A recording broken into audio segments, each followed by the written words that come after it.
शुभोदय मेरे प्यारे बच्चे। मेरा नाम पुण्यवती, मैं पार्वतीपुरम केजीपी स्कूल में काम कर रही हूँ। आज हम 10वीं कक्षा की पहले पाठ बरसते बादल कविता पाठ के बारे में हम रिवीजन करेंगे। बरसते बादल क्या है? इस पाठ का नाम क्या है? बरसते बादल। बरसते बादल ये किस विधा का पाठ है?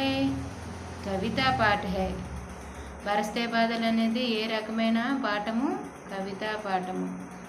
ఈ बरसते बादल कविता पाठ को कौन लिखा गया है?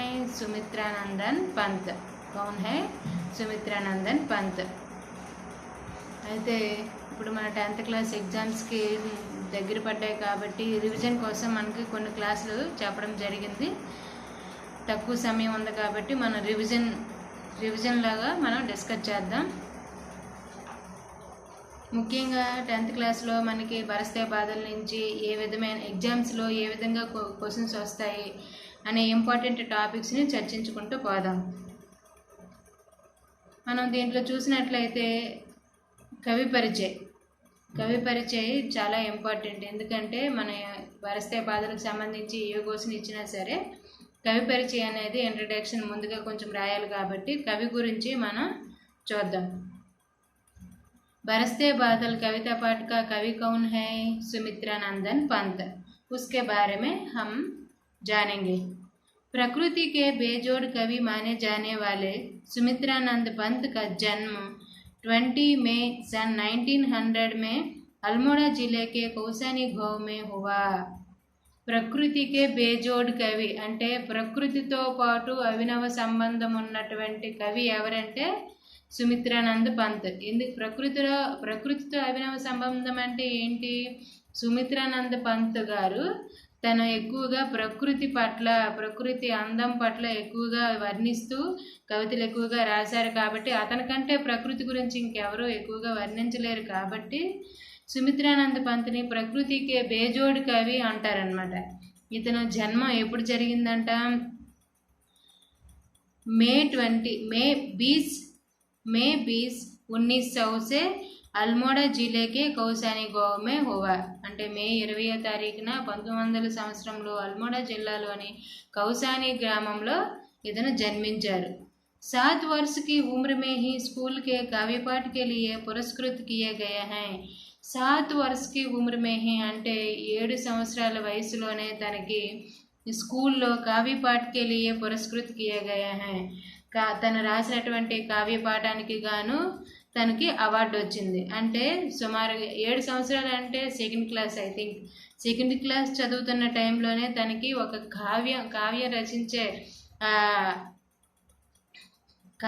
కావ్యాన్ని రచించడం వల్ల తనకి పురస్కారం అనేది లభించింది. साहित्य लेखन के लिए उन्हें साहित्य अकादमी, सोवियत रूस और चिदंबरा काव्य के लिए ज्ञानपीठ पुरस्कार किया गया है. సాహిత్య లేఖన్ కే లియే అంతేకాకుండా ఇతనికి సాహిత్యం పట్ల అనేక కవితలు రాయడం వల్ల సాహిత్య అకాడమీ అవార్డు, సోవియట్ రూస్ అవార్డు और చిదంబర కావ్యానికి గాను తనకి జ్ఞాన్పీఠ అవార్డు అంటే సాహిత్యంలోనే ఉన్నతమైన మన ఇండియాలో ఇచ్చే సాహిత్యంలో అత్యున్నతమైన అవార్డు ఏది? జ్ఞాన్పీఠ అవార్డు కూడా సుమిత్రానంద్ పంతన్ గారికి రావడం జరిగింది. ఇన్కి ప్రముఖ రచనయే ఇతను రచనటువంటి ప్రముఖ రచనలు చూసినట్లయితే ఏంటవి? వీణ, గ్రంథి, పల్లవ్, గుంజన్, గ్రామ్య, యుగాంత, యుగవాణి, స్వర్ణకిరణ్, స్వర్ణధూలి, కాలా और బోడా చాంద్ ఇలా మొదలైన ఫేమస్ రచనలు ఇతను ఎక్కువగా రాయడం జరిగింది. ఇతనికి ముఖ్యంగా చిదంబర కావ్యానికి గాను ఇతనికి జ్ఞాన్పీఠ అవార్డు వచ్చింది. మన ఇండియాలోని సాహిత్యంలో అత్యున్నతమైన అవార్డు ఏదంటే జ్ఞాన్పీఠ అవార్డు అని మనకి తెలుసు. ఇంకా నిధన్ సన్ 1977 మే హువా. ఇతను మరణం ఎప్పుడు జరిగింది? 1977లో జరిగింది. అంటే 1900 సంవత్సరంలో జన్మించి 1977లో మరణించారంటే సుమారుగా 77 సంవత్సరాలు ఇతను జీవించారనమాట. మనం ముఖ్యంగా ఇందులో వచ్చే బిట్స్ ఏంటంటే మనకి బరస్తే బాదల్ కవితా పాఠ నుంచి ఏ క్వశ్చన్ ఎగ్జామ్లో ఇచ్చినప్పటికీ ముందుగా ఇలా నేను రాసినట్టుగా ముందుగా ఏదైనా ఒక క్వశ్చన్, సపోజ్ ఎగ్जाम्पल ఒక క్వశ్చన్ చూద్దాం. బరస్తే బాదల్ కవిత యొక్క బారే మే సారాంశ్ కే బారే మే లిఖియే అని మనకి ఎగ్జామ్లో ఒక క్వశ్చన్ ఇచ్చాడు అనుకోండి. బరస్తే బాదల్ కవితా పాఠం యొక్క సారాంశాన్ని రాయండి అని మనకి ఎగ్జామ్లో క్వశ్చన్ ఇచ్చినట్లయితే ముందుగా మనం ఏ విధంగా స్టార్ట్ చేయాలి? ఎగ్జామ్లో మనకి స్కోర్ ఎక్కువ రావాలంటే నీట్ హ్యాండ్ రైటింగ్ రావాలి. తర్వాత మన ఎగ్జామ్ అటెంప్ట్ చేసే విధానం బట్టి మనకు మార్క్స్ అనేవి ఎక్కువగా పడుతుంటాయి. కాబట్టి ఈ విధంగా రాసినట్లయితే బాగుంటుంది. ఫస్ట్ ఏంటి, మనకి ఏ లెసన్కి సంబంధించైనా మనకి క్వశ్చన్ వచ్చేటప్పుడు ఆ లెసన్ ఏ పాఠం, ఆ పాఠం పేరేంటి, కవి పేరేంటి, అతని జీవనకాలు ఏంటి, ప్రముఖ రచనలు కానీ పురస్కారం కానీ ఈ విధంగా మనం కొంచెం ఇంట్రడక్షన్ రాయాలి. అలా రాయాలంటే ఫస్ట్గా మనం ప్రతి లెసన్కి సంబంధించి ఆ కవి యొక్క కవి పరిచయాన్ని నేర్చుకోవాలి. కాబట్టి ఇది మరొకసారి మనం రివిజన్ చేసుకుందాం. बरसते बादल कविता पाठ का कवि का नाम क्या है? सुमित्रा नंदन पंत। उनका जन्म कब हुआ? 1900 मई 20 1900 में अल्मोड़ा जिले के कौसानी गांव में हुआ। उसका निधन 1977 में हुआ। उनको चिदंबरा काव्य पाठ पर ज्ञानपीठ पुरस्कार मिला। उनका प्रमुख रचनाएं क्या है? वेना पल्लव ग्राम्य ग्रंथि युगांत యుగవాణి స్వర్ణకిరణ్ స్వర్ణధూళి ఇలా మొదలైన ఫేమస్ రచనలు రాశారని మనం అందులో ఇంట్రడక్షన్ చూసుకోవచ్చు. నెక్స్ట్ మనం చూసినట్లయితే దీని నుంచి ఇంకా ఏమొస్తాయి ఎగ్జామ్స్లో అంటే మనం పోయిమ్స్ ఒకసారి చూసుకోవాలి. పోయిమ్స్ నేర్చుకున్నట్లయితే దాని నుంచే మనం కొంచెం ఎలాబరేట్గా క్వశ్చన్స్కి ఆన్సర్స్ రాయొచ్చు. అందుకు పోయిమ్స్ ఒకసారి మనం చూద్దాం. झम झम झम झम मेघ बरसते हैं सावन के, चम चम चम गिरती बूंदे तरवों से चनके, चम चम चम गिरती बूंदे तरवों से छनके, चम चम बिजली चमक रही रे उर्मे घन के, थम थम दिन के तम में सपने जगते मन के, तम तम दिन के तम में सपने जगते मन के, झम झम झम झम मेघ बरसते हैं सावन के, चम चम गिरती बूंदे तरवों से चनके, चम चम चम गिरती बूंदे तरवों से चनके, धादुर डर डर करते जिल्ली बजते झन झन, म्याऊं म्याऊं रे मोर पियूं पियूं चातक के गन, म्याऊं म्याऊं रे मोर पियूं पियूं चातक के गन, उड़ते सोन बालक आत सुख से कर क्रंदन, घुमड़ घुमड़ गिर मेघ गगन में भरते गर्जन, घुमड़ घुमड़ गिर मेघ गगन में भरते गर्जन, रिम झिम क्या कुछ कहते बूंदों के स्वर, रोम सिहे उड़ते चूते वे भीतर अंतर, रोम सिहे वे चूते भीतर अंतर, धाराओं पर धाराए जरती धरती पर, धाराओं पर धाराए जरती धरती पर, रज के कन कन में तृण तृण को पुलकावलित, रज के कन कन में तृण तृण को पुलकावलित,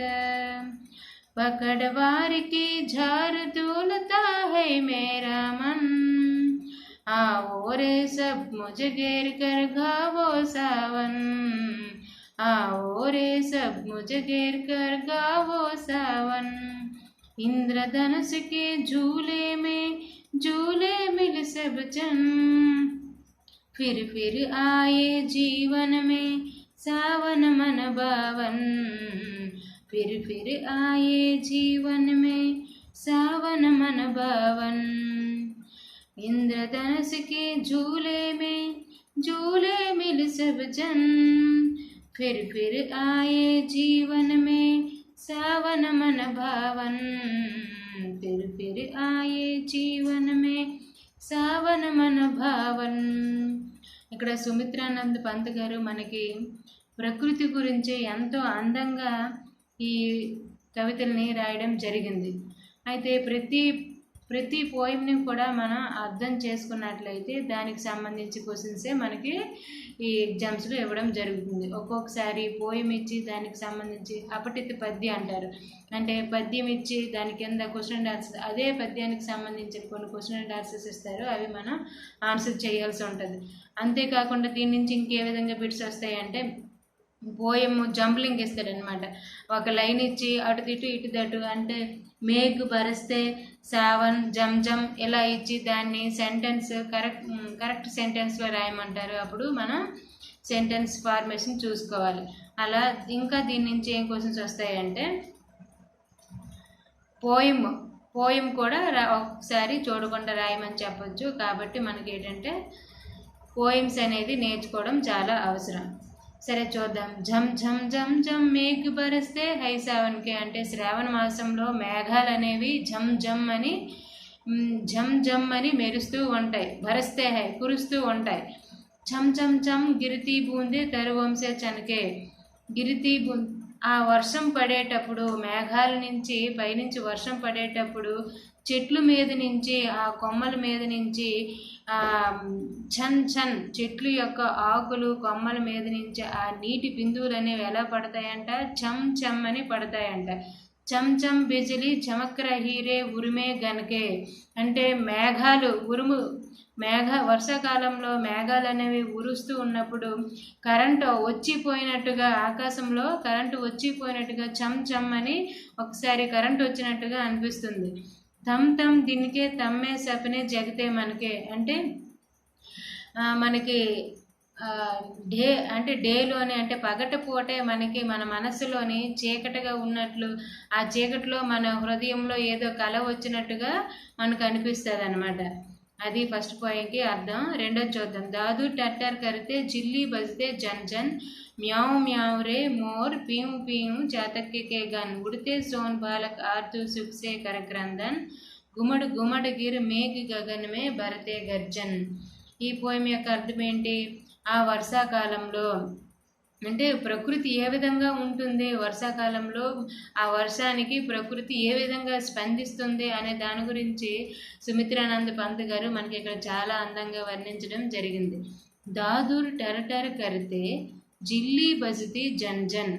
దాదుర్ అంటే ఏంటి? దాదుర్ అంటే మ్యాండక్. దాదుర్ అంటే ఏంటి? మ్యాండక్, కప్ప.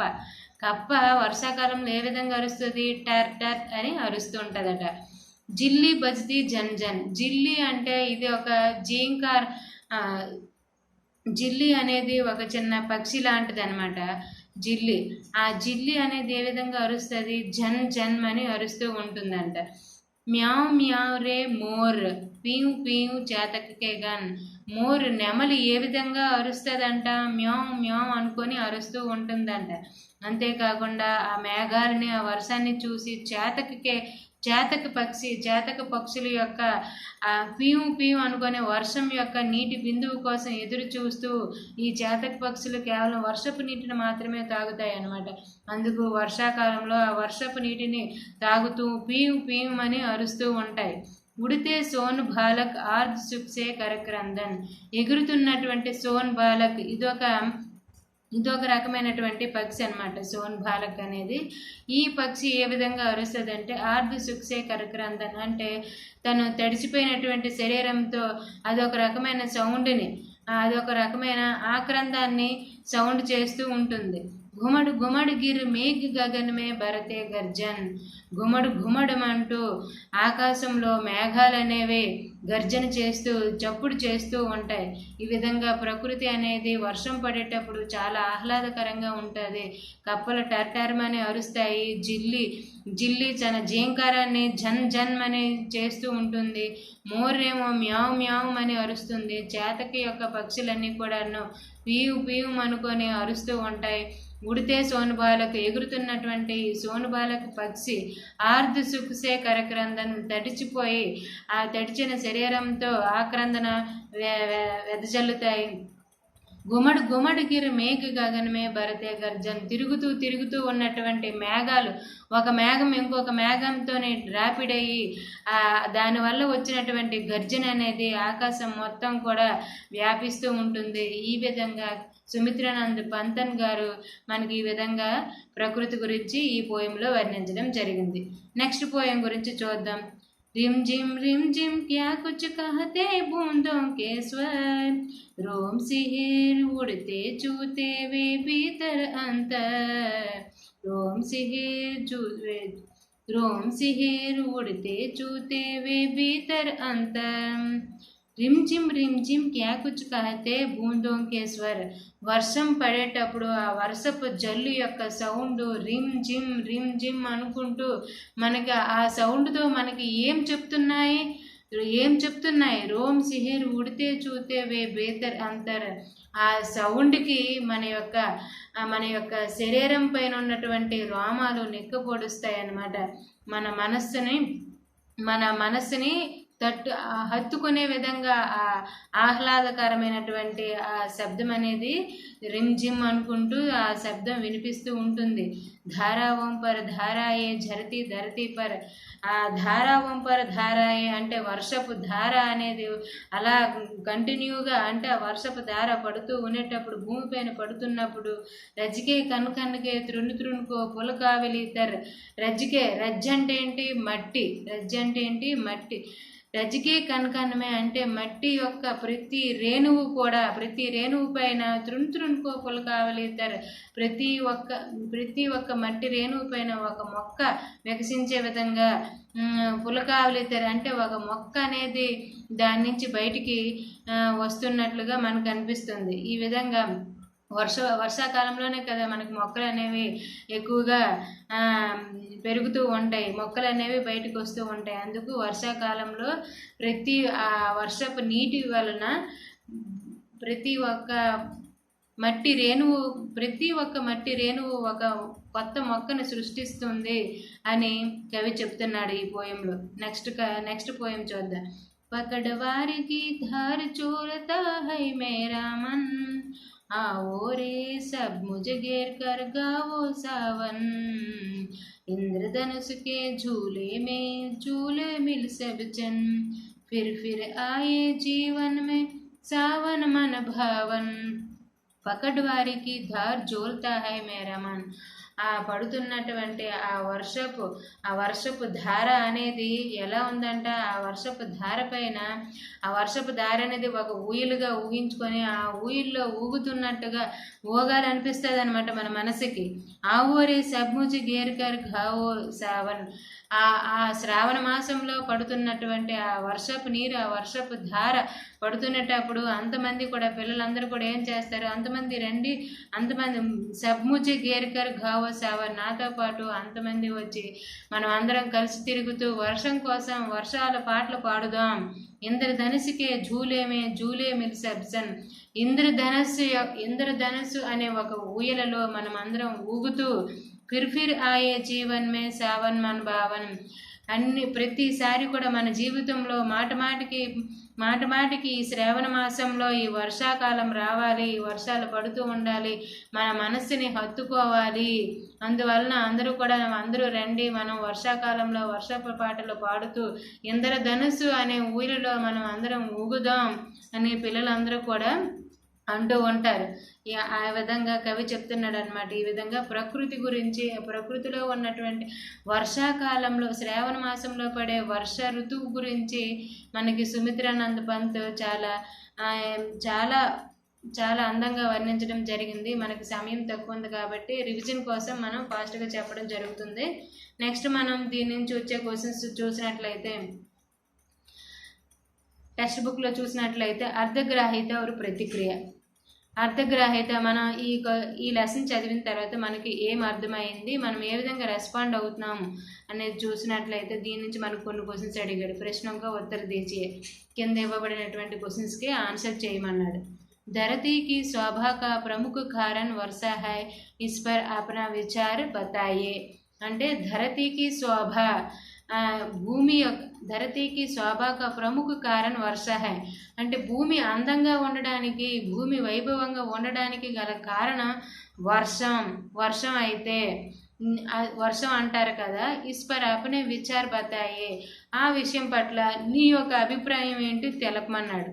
కాబట్టి వర్షం పడటం వల్ల భూమి ఏ విధంగా ఉంటుంది, వర్షం పడడం వల్ల భూమికి ఉపయోగం ఏంటి, భూమి అందంగా ఉండడం ఏంటి అనేది మీరు ఆలోచించినట్లయితే మీకు తెలుస్తుంది.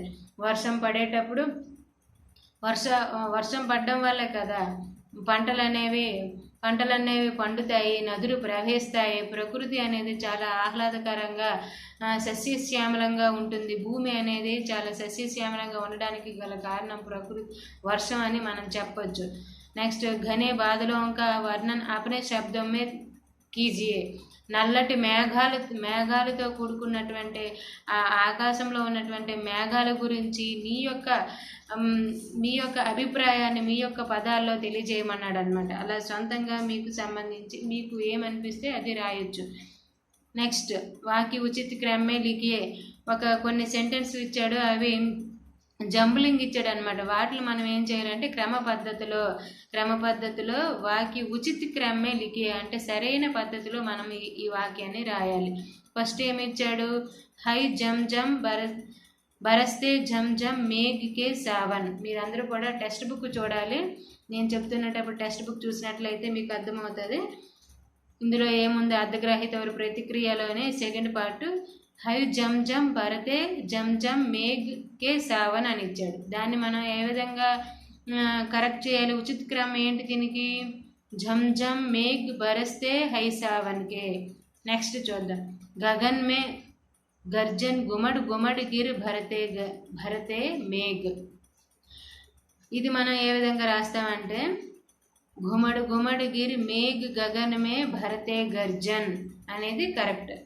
ధరతీ పర్ ఝరతి ధారాయే పర్ ధారాయే, దీన్ని సరైన క్రమంలో ఏ విధంగా రాస్తాం, ధారావం పర్ ధారాయే జరతి ధరతి పర్. ఈ విధంగా మనం జంబ్లింగ్ ఇచ్చేటప్పుడు ఉచిత క్రమంలో రాయమంటాడు, సరైన క్రమాల్లో ఇది పెట్టాల్సి ఉంటుంది. తర్వాత నీచే దియే గయే భావ్కి పంక్తియ లిఖియే. కింద ఇవ్వబడినటువంటి కొన్ని అంటే ఒక లైన్కి సంబంధించి దానికి సంబంధించిన భావాన్ని ఇచ్చాడు. అది ఏ వాక్యానికి పోయంలో ఏ వాక్యానికి సంబంధించి ఉంటుందో మనం చూడాలి. बादलों के घोर अंधकार के बीच बिजली चमक रही है और मन दिल में ही सपने देखने लगा है. ఇది बादलों के घोर अंधकार के बीच बिजली चमक रही है और मन दिल में ही सपने दिखने लग रहा है. ఇక్కడ మనకి ఏమని తెలుస్తుందంటే चमचम बिजली चमक रही रे उर्मे गन के तम तम दिन के तम में सपने जगते मन के. ఈ రెండు లైన్లకి గల భావాన్ని వాడు మనకి ఇచ్చాడు. తర్వాత మిట్టికే కన్ సే కోమల్ అంకుర్ ఫూట్ రహే హై. అంటే ఇక్కడ మనం ఏమొస్తుంది, రజ్కే ధారావం పర్ ధారాయే झरती धरती पर रजके कन में तृण तृण को पुलकावली तर. దీని యొక్క మీనింగ్, कवि चाहता है कि जीवन में सावन बार बार आए और सब मिलकर झूलों में झूले. ఇది దేనికి సంబంధించిన భావం అని మనం చూసినట్లయితే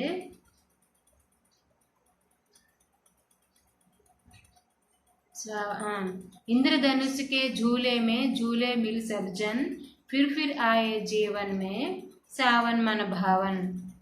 ఈ రెండు లైన్లకి గల అర్థం వాడిచ్చాడు అనమాట. ఇంకా తర్వాత నెక్స్ట్ ఏమి ఇచ్చాడు అంటే పద్యాంశ పడకారు ప్రశ్నోక ఉత్తర దీజియే. అంటే ఒక పోయం వాడిచ్చి దానికి సంబంధించి కొన్ని క్వశ్చన్స్ ఇచ్చాడు, చూద్దాం. బాదల్ ఔర్ బూందే బంద్ కియే హై బాదల్ నే अंबर के दरवाजे सारे नहीं नजर आता है सूरज ना नहीं चांद सितारे ऐसा मौसम देखकर चिड़ियों ने भी पंख पसारे हो प्रसन्न धरती की वासी नभ की ओर निहारे. దానికి సంబంధించి కొన్ని క్వశ్చన్స్ ఇచ్చాడు. ఏంటి, ఇస్నే అంబర్ కే దర్వాజే అంబర్ बंद कर दिए, इसने अंबर के दरवाजे బంద్ కర్ దియే. ఏది ఆకాశంలో ఉన్నటువంటి ద్వారాన్ని బంధింపు చేసింది అంటే అక్కడ ఆకాశాన్ని మూసివేసింది ఎవరు అని అడుగుతున్నాడు. ఆకాశాన్ని ఎవరు మూసారు? ఆకాశ, సూరజ, చాంద, బాదల్. మేఘాలు అనేవి ఆకాశాన్ని మూసివేస్తున్నాయి. నెక్స్ట్, పంక్ కిస్నే పసారే హై. పంక్ కిస్నే పసారే హై. ఇక్కడ చిడియానా, మౌసమ్మ, ధరతీనా, సితారే. చిడియాకి కదా పక్షులు ఉంటాయి, పక్షులు మాత్రమే ఆ రెక్కల్ని ఎగరవేస్తూ ఉంటాయి. కాబట్టి పంక్ చిడియానే పసారే హై. పద్యాంశ మే ఆయే యుగ్మ శబ్ద్. ఈ పద్యాంశంలో ఇవ్వబడినటువంటి యుగ్మ శబ్ద అంటే జోడీ పదాలు అంటారు కదా, ఆ యుగ్మ శబ్దాలు ఇందులో ఏమున్నాయి చూద్దాం. ఇందులో వాడు ఇచ్చిన దాంట్లో పోయంలో ఏది ఉంది? బాదల్ అంబర్ ఉందా, సూరజ్ చాంద్ ఉందా, చాంద్ సితారే ఉందా, ధరతీ వాసి ఉందా? చాంద్ సితారే అనే పదం ఉంది. धरती के लोग किस ओर निहार रहे हैं. धरती के लोग किस ओर निहार रहे हैं. धरती के चिड़िया, नभ, बादल, चांद. नभ आकाशం వైపు చూస్తూ ఉన్నారు. इस कविता का विषय ప్రకృతియ, సూరజ, సితార, అంబర, ఆకాశం గురించి ఈ పోయంలో ఇవ్వడం జరిగింది. ఈ విధంగా మనకి అపఠిత పద్యం అంటారు. మనకు తెలియని పద్యం ఇచ్చి ఆ పద్యానికి సంబంధించి కొన్ని క్వశ్చన్ అండ్ ఆన్సర్స్ ఇస్తారు. ఆ 5 క్వశ్చన్స్కి ఆన్సర్ చేయాల్సి ఉంటుంది. నెక్స్ట్, ఇవి ఎక్కువ పోయమ్స్ ప్రాక్టీస్ చేసినట్లయితే మీకు ఇవి వస్తాయి. తర్వాత అభివ్యక్తి और సృజనాత్మకత చూసినట్లయితే ఇన్ ప్రశ్నోं का उत्तर 3-4 पंक्तियों में लिखिए. కింద ఇవ్వబడినటువంటి క్వశ్చన్స్ని 3 లేదా 4 వాక్యాల్లో రాయమన్నారు. ఫస్ట్ క్వశ్చన్ ఏంటో చూద్దాం. वर्षा सभी प्रकृति के लिए जीवन का आधार है कैसे. वर्षा सभी प्राणियों के लिए जीवन का आधार है कैसे. వర్షం అనేది ప్రతి ఒక్క ప్రాణికి కూడా జీవనాధారమైనది. వర్షం అనేది ప్రతి ఒక్క ప్రాణికి కూడా జీవనాధారమైనది. అది ఏ విధంగా అనేది మనం చెప్పాలి. వర్షాలు పడడం వల్ల ప్రతి ఒక్క జీవికి ప్రాణం, అంటే వర్షాలు పడకపోతే నదులు ప్రవహించవు, పంటలు పండవు, జీవులకు అంటే తాగడానికి మంచినీరు లభించదు. కాబట్టి మొక్కలు వర్షం పడకపోతే పంటలు పండవు, చెట్లు నాటవు, చెట్లు లేకపోయినా పంటలు పండకపోయినా మనకు ఆహారం లభించదు, ప్రకృతి నుంచి వచ్చినటువంటి ఆక్సిజన్ ప్రాణవాయువు మనకు లభించదు, తాగడానికి నీరు లభించదు. ఈ విధంగా మనకి ఏంటంటే ప్రకృతికి వర్షం వలన ప్రతి ఒక్క ప్రాణి కూడా జీవిస్తుందన్నమాట. ఆ విధంగా కొన్ని సెంటెన్స్ మనం రాయొచ్చు.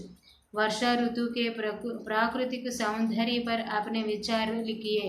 వర్ష ఋతువు గురించి ప్రాకృతికంగా అంటే ప్రకృతి పరంగా వర్షం యొక్క గొప్పతనం ఏంటి, వర్ష ఋతువు యొక్క గొప్పతనం ఏంటి, తన అందాన్ని వర్ణించమని ఇక్కడ మనకి ఇవ్వడం జరిగింది. అంటే వర్షం ఏ విధంగా ఉంటుంది, వర్షాకాలంలో వాతావరణం అనేది ఏ విధంగా ఉంటుంది, మనకి ఎలా మనసును అత్తుకుంటుంది, ఏ విధంగా ఆహ్లాదకరంగా ఉంటుంది అనేది మనం సొంత వాక్యాల్లో రాసి ఉండాలి. నెక్స్ట్ ఏంటంటే బరస్తే బాదల్ కవితకి ప్రకృతి కా సుందర్ చిత్రణ హై ఉన్కే అపనే శబ్దం మే లిఖియే.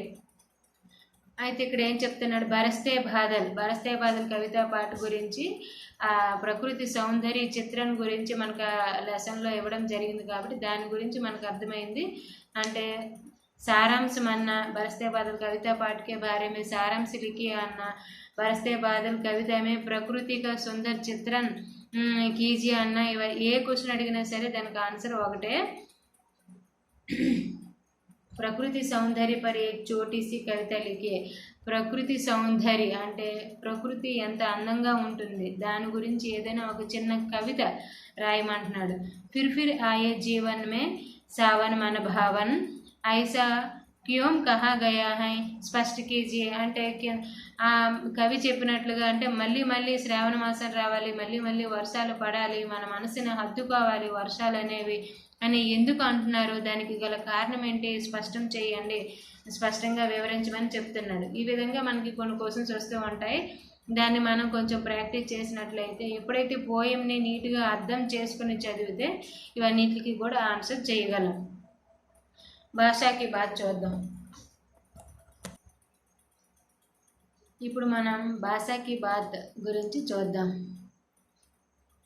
कोष्टक में दिए गए सूचनाएं और उसके अनुसार कीजिए. బ్రాకెట్లో ఇవ్వబడిన సూచనలు అనుసరించి అక్కడ ఇవ్వబడినటువంటి పదాలకి మనం గ్రామర్ ఏదైతే ఇచ్చాడో అది రాయాలన్నమాట. సరే చూద్దాం. तरु, गगन, गन. प्रत्येक शब्द का वाक्य प्रयोग करते हुए पर्याय शब्द लिखिए.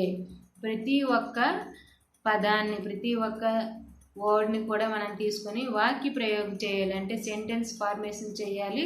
उसके बाद उस शब्द का पर्यायवाची शब्द रायालन्नమాట. उस शब्द का पर्यायवाची शब्द लिखना है. पहले तरु. तरु का पर्यायवाची शब्द क्या है? पेड़, वृक्ष, पादप. ओके, तरु का पर्याय शब्द क्या है? पेड़, वृक्ष, पादप. इस तरु एक सेंटेंस में उपयोगం చేసినట్లయితే చూద్దాం. तरु का हर एक भाग మానవ के लिए ఉపయోగి है. ఈ విధంగా మీకు ఏమనిపిస్తే అది మీ సొంత వాక్యాల్లో రాయొచ్చు. లేదు అనుకుంటే ఆమ్ కా పేట్ ముజే బహుత్ అచ్చే లగ్ రహా హై. మామిడి చెట్టు అంటే నాకు చాలా ఇష్టం అని ఆ విధంగా మీకు ఏదైతే ఇష్టమో ఏ సెంటెన్స్ చెప్పాలనుకుంటున్నారో మీ సొంత వాక్యాల్లో ఆ పదాన్ని ఉపయోగించి రాయాలి. నెక్స్ట్ గగన్. గగన్ అంటే ఏంటి? ఆకాశ్. నబ్, अंबर. गगन. गगन शब्द का पर्यायवाची क्या है? आकाश, अंबर, नभ. ఈ విధంగా మనం గగన్ని ఒక సెంటెన్స్లో యూజ్ చేద్దాం. పక్షి గగన్ మే ఉడ్ రహే హై. పక్షి గగన్ మే ఉడ్ రహే హై. పక్షి ఆకాశంలో ఎగురుతుంది అని మనం ఈ విధంగా సొంత వాక్యాన్ని రాయొచ్చు. గన్. గన్ माने क्या है? మేఘము. గన్ మేఘ, బాదల్. ఆకాశ్ మే కాలే గన్ హై. ఆకాశంలో నల్లటి మేఘాలు వ్యాపించి ఉన్నాయి, నల్లటి మేఘాలు ఉన్నాయి. ఈ విధంగా మనం సొంత వాక్యాన్ని రాస్తూ ఆ పదానికి పర్యాయ పదాలని రాయాలి. నెక్స్ట్ చూద్దాం. सावन, सपना, सूरज. एक शब्द का तत्सम रूप लिखिए. ప్రతి పదానికి కూడా తత్సం పదాలని రాయాలి. అంటే వాడు తద్భవంలో ఇచ్చాడు, మనం దాన్ని తత్సంలోకి మార్చాలి. వాడు తద్భవంలోకి ఇచ్చాడు, మనం ఏం చేయాలి? తత్సంలోకి మార్చాలి. తత్సం పదాలు అంటే ఇంకేం లేదు, సంస్కృత పదాలని హిందీలో ఉపయోగించినట్లయితే వాటిని తత్సం పదాలు అంటాం. ఆ సంస్కృత పదాలని రూపాంతరం చెంది హిందీలో ఉపయోగించినట్లయితే వాటిని తద్భవ పదాలు అంటాం అన్నమాట. తత్సం శబ్ద అంటే సంస్కృత పదాలు, తద్భవ పదాలు అంటే తద్భవ శబ్ద అంటే సంస్కృత పదాలని రూపాంతరం చెందించి హిందీలో ఉపయోగిస్తే వాటిని తద్భవ పదాలు అంటాం. సరే చూద్దాం. सावन. तद्भव शब्द का तत्सम शब्द क्या है? श्रावण. सपना, स्वप्न, सूरज, सूर्य. क्या है? सावन, श्रावण, सपना, स्वप्न, सूरज, సూర్య. ఈ విధంగా తత్సమ శబ్దాలు అనేవి మనం రాయాల్సి ఉంటుంది. నెక్స్ట్ చూసినట్లయితే గన్, వారి, చంద్ర. ఏక్ శబ్ద కా తద్భవ రూప్ లిఖే. ప్రతి ఒక్క పదానికి తద్భవ పదాలని ఇప్పుడు రాయమన్నాడు. ఇందాక తత్సం పదాలను రాయమన్నాడు, ఇప్పుడు తద్భవ పదాలను రాయమన్నాడు. అంటే వాడు తత్సం పదాలను ఇచ్చి తద్భవ రాయమంటున్నాడు. సో గన్న, గన్న, గణ్. గణ్ అనే దానికి తద్భవ రూప్ ఏంటి? గన్న. వారి, వారికి తద్భవ రూప్ బారి. చంద్ర, चंद्र की तद्भव रूप क्या है? चांद. गन, गन्न, गन्न, వారి, భారీ, చంద్ర, చాంద్. ఈ విధంగా తత్సం శబ్దాల నుంచి తద్భవ శబ్దాలకి మార్చడం జరిగింది. నెక్స్ట్ చూసినట్లయితే చం చం, త్రున్ త్రున్, ఫిర్ ఫిర్. పునరుక్తి శబ్దం సే వాక్య ప్రయోగ్ కీజియే. ఇలా రిపీటెడ్ వర్డ్స్ కొన్ని ఉంటాయి, ఆ పునరుక్తి శబ్దాలు అంటారనమాట. అంటే చం మళ్ళీ వెంటనే అదే పదం రావడాన్ని పునరుక్తి శబ్దాలు అంటారు. ఒక పదం మళ్ళీ మళ్ళీ వస్తే దాన్ని పునరుక్తి శబ్దం అంటారు. ఇలా పునరుక్తి శబ్దాలను ఉపయోగించి కొన్ని సొంత వాక్యాన్ని రాయమన్నాడు, ఓన్ సెంటెన్స్ని. సరే చూద్దాం. చమ్ చమ్ అనే పదాన్ని వాడమన్నాడు, మనం చూద్దాం. ఆకాశ్ మే తారే చమ్ చమ్ చమక్ రహే హై. ఆకాశంలో నక్షత్రాలు చమ్ చమ్ అని మెరుస్తూ ఉన్నాయి. ఈ విధంగా మనం రాయొచ్చు కదా సొంత వాక్యాన్ని. సరే చూద్దాం. నెక్స్ట్ త్రున్ త్రున్ క్యా హై? త్రున్ త్రున్. वर्षा ऋतु में धूली के हर कण से త్రున్ త్రున్ అంకురిత్ होता है. వర్ష ఋతువులోని దుమ్ములోని ప్రతి ఒక్క రేణువులో కూడా, ప్రతి ఒక్క కణం నుంచి కూడా ఒక గట్టి మొక్క మొలుస్తుంది అని మనం ఈ విధంగా ఒక సెంటెన్స్ని రాయొచ్చు. ఫిర్ ఫిర్ హర్ ఏక్ కే జీవన్ మే జన్మదిన్ ఫిర్ ఫిర్ సే ఆతా హై. ప్రతి ఒక్కరి జీవితంలో కూడాను ప్రతి సంవత్సరం వాళ్ళ యొక్క పుట్టినరోజు అనేది వస్తూ ఉంటుంది కదా. ఈ విధంగా మీకు ఏమనిపిస్తే అది సొంత వాక్యంలో మీ మాటల్లో ఆ పదాలను ఉపయోగిస్తూ సొంత వాక్యాన్ని రాయొచ్చు. నెక్స్ట్ ఏమి ఇచ్చాడు? ఇన్హే సమజియే ఔర్ సూచనకి అనుసార్ కీజియే. కింద ఇవ్వబడినటువంటి వాటిని అర్థం చేసుకొని సూచనకి అనుసార్ సూచన ప్రకారం చేయండి అన్నాడు. ఏంటి? धाराओं पर धाराएं जरती धरती पर.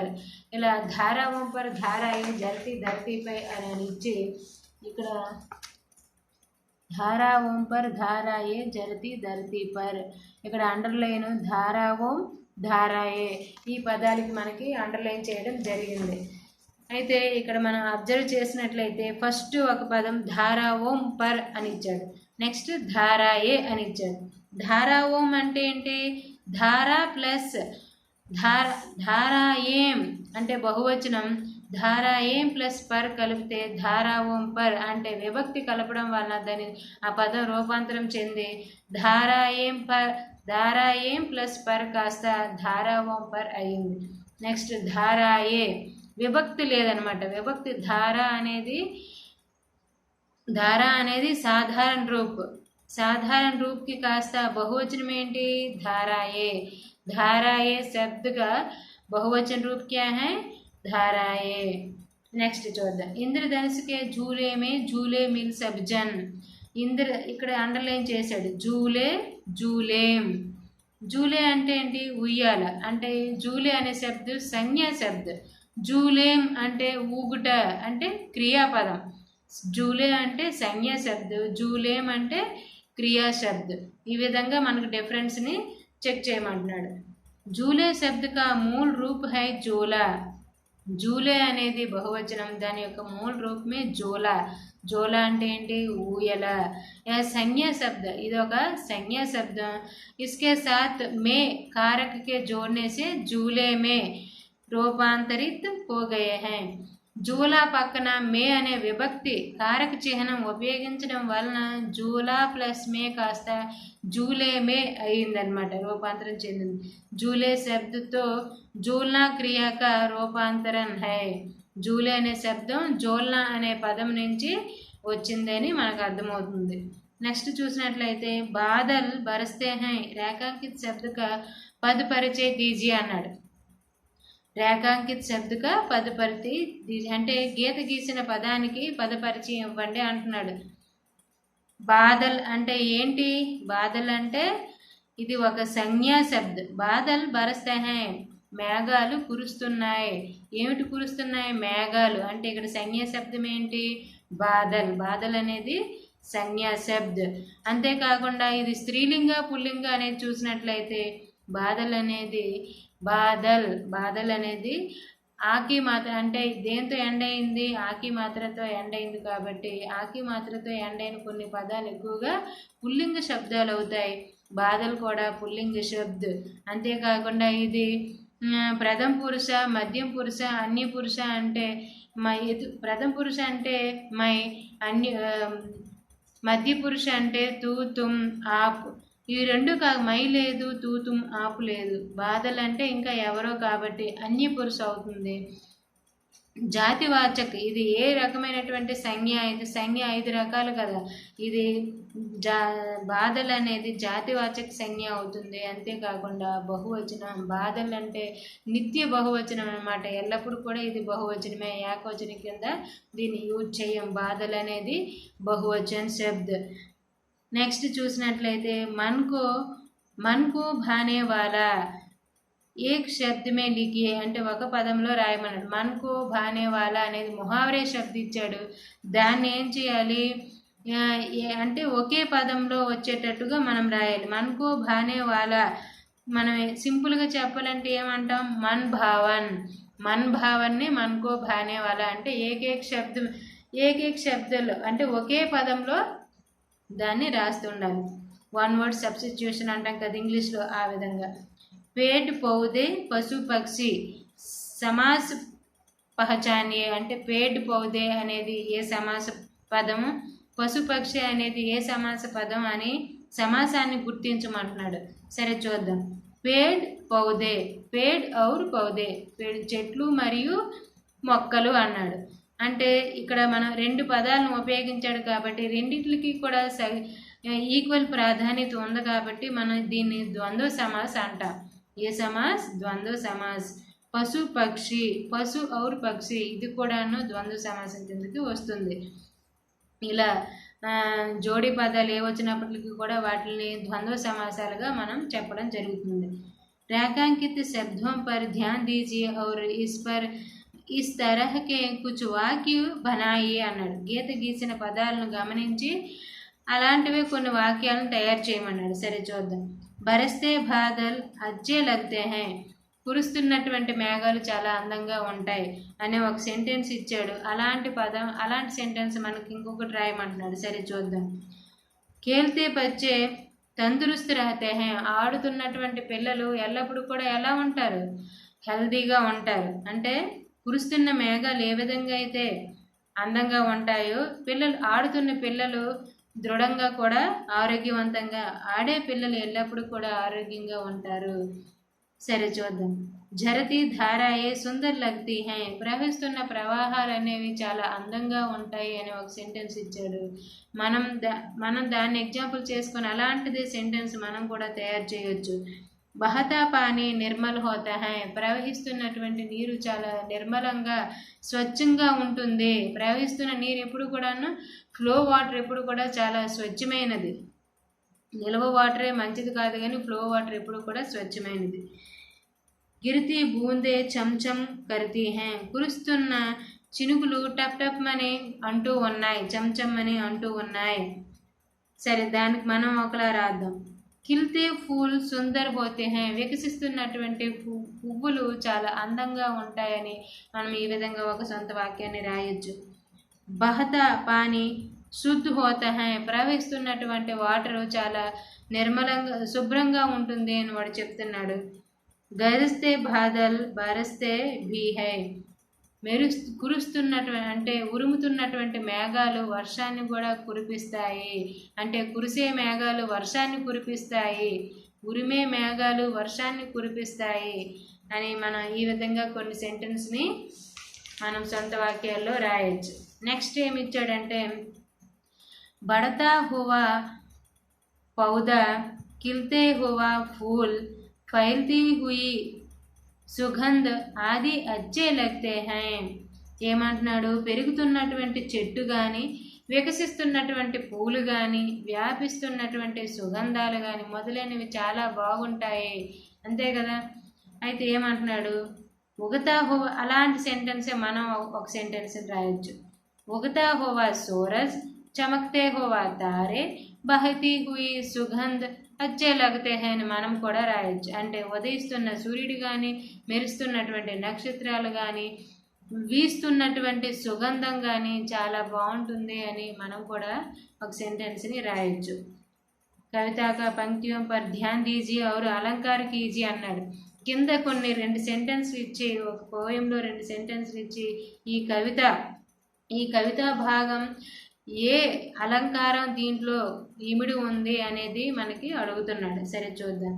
జం జం జం జం మేఘ బరసతే హై సావన్కే, చం చం చం గిరితి బూందే తరువోం సే చనకే, चम चम चम गिरती बूंदे तरवों से चनके, झम झम झम झम मेघ बरसते हैं सावन के, झम झम झम गिरती बूंदे चरवों से चनके, चम चम चम గిరితి బూందే తరువంసే చనకే. ఈ పోయం మనం పాడదగినదిగా ఉంది. సరే చూద్దాం ఈ పోయంలో ఏ అలంకారాన్ని కవి ఉపయోగించాడు అనేది మనం చూద్దాం. ఫస్ట్గా అలంకార్ అంటే ఏంటి కొంచెం మనం చూసినట్లయితే, అలంకార్ శబ్ద కా అర్థ హై ఆభూషణ్. అంటే స్త్రీ ఏ విధంగా అయితే ఆభరణాలను ధరించి తను అలంకరించుకుంటే స్త్రీకి ఏ విధంగా అయితే అందం వస్తుందో, అదేవిధంగా ఒక పద్యానికి కూడా అలంకారం ఉన్నట్లయితే అది చాలా అందాన్ని ఇస్తుంది. किसी बात को साधारण ढंग से न कहकर చమత్కార వ సౌందర్యపూర్ణ ढंग से कहना ही अलंकार है. ఏదైనా ఒక సెంటెన్స్ని మనం నార్మల్గా చెప్పినట్లయితే అది అంత ఎఫెక్టివ్ని ఇవ్వదు. అలా కాకుండా ఏదైనా ఒక విషయాన్ని చెప్పేటప్పుడు, ఏదైనా ఒక సంఘటనని ఇతరులకు ఎక్స్ప్లెయిన్ చేసేటప్పుడు కొంత చమత్కారాన్ని ఉపయోగించడం, కొంత సౌందర్యపూర్ణ ఢంగ్సే అంటే కొంచెం అందంగా దాన్ని అదే సెంటెన్స్ని అందంగా వర్ణించినట్లయితే దాన్నే మనం అలంకారణ అంటాం అన్నమాట.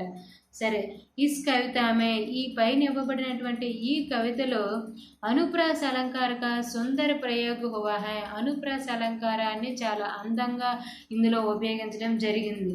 జబ్ వాక్యమే कोई अक्षर या शब्द बार बार प्रयोग होता है तो वह वाक्य का ध्वन्यात्मक सौंदर्य बढ़ जाता है.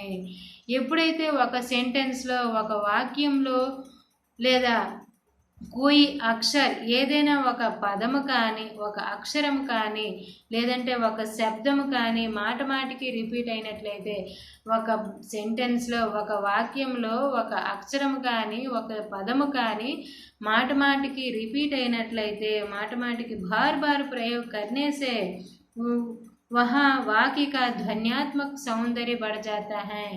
అప్పుడు వినసంపుగా ఉంటుంది. ఆ వాక్యం అనేది వినసంపుగా ఉండి చాలా అందంగా వినసంపుగా ఉంటుంది. इस प्रकार वाक्य सौंदर्य अनुप्रास अलंकार कहलाता है. ఈ విధంగా కావ్య సౌందర్య అనుప్రాస అలంకార కహలాతా హై. ఈ పైన ఇవ్వబడినటువంటి ఈ కావ్యంలో అనుప్రాస అలంకారం అనేది చాలా అందంగా ఉపయోగించడం జరిగింది. ఎందుకంటే జమ్ జమ్ జమ్ జమ్ జమ్ అంటే ఒకే పదము 4 సార్లు ఉపయోగించడం జరిగింది. చమ్ చమ్ అనే పదం 3 సార్లు ఉపయోగించడం జరిగింది. అంటే ఒక పదము కానీ, ఒక అక్షరము కానీ మాటికి ఒక సెంటెన్స్లో కానీ, ఒక పద్యంలో కానీ ఉపయోగించినట్లయితే దాన్ని మనం ఏ అలంకారం అంటామంటే అనుప్రాస అలంకారం అని అంటాం. ఒక పదం ఒక సెంటెన్స్లో కానీ, ఒక పోయంలో కానీ మాటికి రిపీట్ చేసినట్లయితే ఆ అలంకారాన్ని ఏమంటామంటే అనుప్రాస అలంకారం అని అంటాం. ఈ విధంగా మనకు భాషాకి బాత్ నుంచి చాలా క్వశ్చన్స్ ఇవ్వడం జరుగుతుంది. ఇంకా మనం ఓకే, మనకి సమయం చాలా తక్కువ ఉండడం వలన దీని గురించి చాలా ఫాస్ట్గా డిస్కస్ చేయడం జరిగింది. ఆల్రెడీ మీ లెసన్స్ని మీ క్లాస్ టీచర్స్ ఎక్స్ప్లెయిన్ చేసే ఉంటారు. సరే, ఇప్పుడు ఎగ్జామ్ దగ్గర పడుతుంది కాబట్టి మీరు ఈ లెసన్ ఏ విధంగా చదవాలంటే మనం ఫస్ట్ నుంచి చెప్పుకున్నది మరొక 10 minutesలో రివ్యూ చేసుకుందాం. బరస్తే బాదల్ ఈ లెసన్ చదివేటప్పుడు బరస్తే బాదల్ ఈ కవితా పాటని రచించిన రచయిత ఎవరు? బరస్తే బాదల్ కవితా పాట కా రచనాకార్ కౌన్ హై? సుమిత్రానంద్ పంత్. ఈ సుమిత్రానంద్ పంత్ గురించి మనం కొన్ని తెలుసుకోవాలి. సుమిత్రానంద్ పంత్ జీవన్ కాల్ క్యా హై? సుమిత్రానంద్ పంత్ ప్రముఖ రచన ఏంటి? సుమిత్రానంద్ పంత్ జీకే విశేషత క్యా హై? అంటే ఇతను ఏ విషయాలపైన ఎక్కువగా ఇతను కవితలు రాస్తాడు అనేది మనం దాని గురించి కొంచెం చూసుకోవాల్సి ఉంటుంది. నెక్స్ట్ కవితా పాటలో చూసుకున్నట్లయితే 4 poems ఇచ్చాడు. ఆ 4 poemsని కూడా మనం మామూలుగా చదువుకొని వెళ్ళిపోతే అవి అంతగా రావు. ఎన్నిసార్లు చదివినా సరే అవి అంత బట్టి కొట్టినా మనకు అవి రాదు. కాబట్టి మనం ఏదో ఒక ట్యూన్ని చూస్ చేసుకొని నేను చెప్పినట్టే కాకుండా మీకు ఏదైనా ఒక సాంగ్ లాగా దాన్ని పాడుకొని చేసినట్లయితే అది ఈజీగా వస్తుంది. ఆ విధంగా మనం ఆ 4 పోయమ్స్ని నేర్చుకున్నట్లయితే వాడు ఇచ్చే క్వశ్చన్స్ని ఏ విధంగా అయినా సరే ఓన్గా మనం బట్టి కొట్టకుండా ఆన్సర్స్ చేయగలం. అంతేకాకుండా భాషాకి బాతులో మనకి పర్యాయవాచి శబ్దాలు కానీ లేదంటే ఒక పదం ఇచ్చి ఆ పదాన్ని సెంటెన్స్లో ఉపయోగించడం కానీ, ఒక పదానికి తత్సం శబ్ద కానీ తద్భవ శబ్ద కానీ ఈ విధంగా మనకి ఇవ్వడం జరుగుతుంది. అంతేకాకుండా ఇంకా ఏంటి, మీకు ఈ లెసన్కి సంబంధించి కొన్ని ఏంటది ప్రకృతికి సంబంధించి వాడు కొన్ని ఓన్గా రాయమని కొన్ని క్వశ్చన్స్ ఇవ్వడం జరుగుతుంది. ఫర్ ఎగ్జాంపుల్ చూసినట్లయితే వర్ష ఋతుకి ప్రకృతికి సౌందర్య పర్ అప్నే విచార్ కీజియే అంటే వర్ష ఋతువు యొక్క ప్రాకృతిక సౌందర్యాన్ని గురించి నీ పదాల్లో ఎక్స్ప్లెయిన్ చేయు అని అడుగుతారు. అప్పుడు మనం ఏం చేయాలంటే ఎప్పుడైతే మన లెసన్ని అర్థం చేసుకుని చదివామో అప్పుడు ఓన్గా మనం కొన్ని క్వశ్చన్స్ అనేవి రాయడం జరుగుతుంది. వర్ష ఋతువు గురించి నీకేమనిపిస్తుందో అవి కొన్ని సెంటెన్స్లో రాయొచ్చు. First of all A question ఇచ్చినా సరే ఆ క్వశ్చన్కి సంబంధించి కవి పరిచయం అనేది రాయాలి. ఫస్ట్ కవితా కా నామ్ క్యా హై, ఓకే బరస్తే బాదల్. కవి కా నామ్ క్యా హై, సుమిత్రానంద్ పంత్. कवि का जन्म जीवन काल क्या है, 1977। उसके बाद उनका प्रमुख रचनाएं क्या हैं, वेना, पल्लव, ग्राम्य, युगांत, युगवाणी ఇలా ఆది మొదలైన ప్రముఖ రచనలను రాస్తాం. నెక్స్ట్ ఇతని యొక్క విశేషత అన్ని విషయ క్యా హై, అన్ని అని పెట్టి మనం ఏం చేస్తామంటే ఇతను ప్రాకృతిక సౌందర్యక వర్ణన్ కవి హై और ఛాయావాదికి ప్రముఖ కవి అని కూడా మనం అందులో రాయొచ్చు. నెక్స్ట్ మనం ఏంటంటే విషయంలోకి వెళ్ళేటప్పుడు ఆ క్వశ్చన్కి సంబంధించి ఆన్సర్ రాసేటప్పుడు పాయింట్స్ వైజ్గా ఒక్కొక్కటి పాయింట్ వైజ్గా రాసుకుంటూ ముఖ్యమైన పదాలకు అండర్లైన్ చేసుకున్నట్లయితే మనకి ఎన్ని మార్క్స్కి అన్ని మార్క్స్ యాజ్ ఇట్ ఈస్గా పడే ఒక 10కి 10 అవుట్ ఆఫ్ 10 మనకి వచ్చే అవకాశం ఉంటుంది. కాబట్టి ఇందులో మనం చూసినట్లయితే ఏంటి భాషాకి బాత్లో మనం ఇంకొంచెం ఎక్కువ ప్రాక్టీస్ చేసిన సంజ్ఞ అంటే ఏంటి, క్రియ అంటే ఏంటి, సర్వనామం అంటే ఏంటి, ఈ విధంగా మనం గ్రామర్ పార్ట్స్ కూడా ఎక్కువగా ప్రాక్టీస్ చేసినట్లయితే మనం భాషాకి బాత్ మొత్తం కూడా కవర్ అయిపోతుంది. ఓకే అండి, మీరు కూడా తక్కువ సమయం ఉంది కాబట్టి తక్కువ టైంలోని ఈజీగా మనకి ఉన్నటువంటి తక్కువ సమయాన్ని మీరు సద్వినియోగం చేసుకొని స్మార్ట్ వర్క్ చేస్తూ బట్టి కొట్టకుండా స్మార్ట్ వర్క్ చేస్తూ మంచి మార్కులు సంపాదిస్తారని ఆశిస్తూ సెలవు తీసుకుంటున్నాను. నమస్తే.